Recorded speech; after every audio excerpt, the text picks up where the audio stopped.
എന്തിന്? അത് ഞാൻ നിങ്ങളുടെ ആവശ്യത്തിന് അയച്ചതല്ലേ. പണം മുഴുവനായിട്ടും തിരിച്ചയച്ചിട്ടില്ല. 20,000 രൂപ എന്റെ ശമ്പളമായിട്ട് എടുത്തിട്ടുണ്ട്. ബാക്കി 4,80,000 രൂപയാ തിരിച്ചയച്ചത്.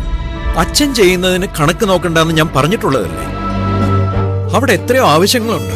കാർത്തികയുടെ പേരിലോ പ്രിയങ്കയുടെ പേരിലോ വേണമെങ്കിൽ അത് ഡെപ്പോസിറ്റ് ചെയ്യായിരുന്നില്ലേ? അർഹതയില്ലാത്ത കാശ് ഡെപ്പോസിറ്റ് ചെയ്യുന്ന എന്തിനാ സർ? ഇനി മുതൽ എല്ലാ മാസവും 20,000 രൂപ അയച്ചാ മതി.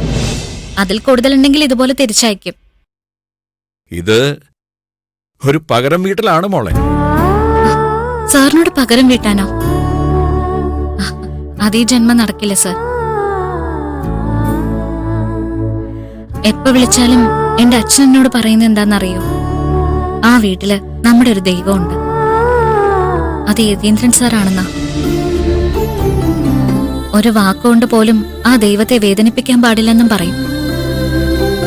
ഞങ്ങളൊക്കെ അങ്ങനെ തന്നെയാ സാറിനെ കാണുന്നതും. ശരി, പക്ഷെ ഒരു കാര്യം അച്ഛന് വാക്ക് തരണം.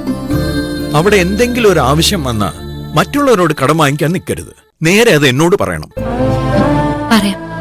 പണം മാത്രം അളക്കാൻ ശീലിച്ചവരുടെ മുന്നില് നിങ്ങളൊക്കെ ഒരു അത്ഭുതമാ മോളെ.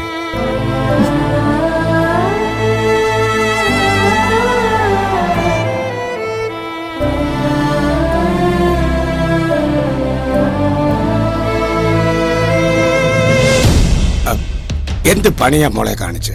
കിട്ടിയ കാശ് കയ്യിൽ വെക്കാമായിരുന്നില്ലേ? സാറ് മനസ്സറിഞ്ഞു തന്നതല്ലേ? സാറ് മനസ്സറിഞ്ഞു തന്നതാ. പക്ഷെ വാങ്ങിക്കാനുള്ള അർഹത വേണ്ടേ? അർഹതയില്ലേ? എന്റെ മോളെ, ഈ വീടും ഇവർക്കുള്ള മുഴുവൻ സ്വത്തിന്റെ അവകാശി മോളാണ്. ഒന്നുമില്ലെങ്കിലും മോൾ ഇവിടെ കിടന്ന് കഷ്ടപ്പെടുന്നതിന് കുടുംബത്തിനൊരു കൂലി കിട്ടിയെന്നെങ്കിലും കരുതാമായിരുന്നില്ലേ?